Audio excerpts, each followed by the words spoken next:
దేవునికి స్తోత్రం కలుగునుగాక. అందరూ బాగున్నారా? తమ దృష్టికి తాము శుద్ధులై తమ మాలిన్యము నుండి కడగబడని వారి తరము కలదు.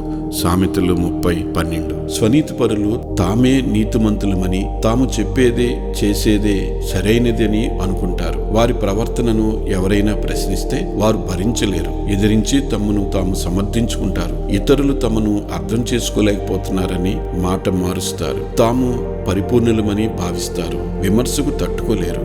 దీనికి భిన్నంగా ఎన్నో పాపాలు వారిలో పెరిగి విస్తరిస్తాయి. స్వనీతికి కలిగే తీవ్ర పర్యవసానం ఇదే.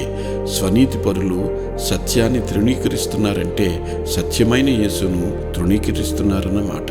స్వనీతి వలన దేవుని స్వరాన్ని, హెచ్చరికని పెడచెవిని పెట్టినట్లయితే కఠిన తీర్పుకు గురి కావలసి వస్తుంది. పాపం విస్తరించినప్పుడు ఫలితం పంట కోయక తప్పదు.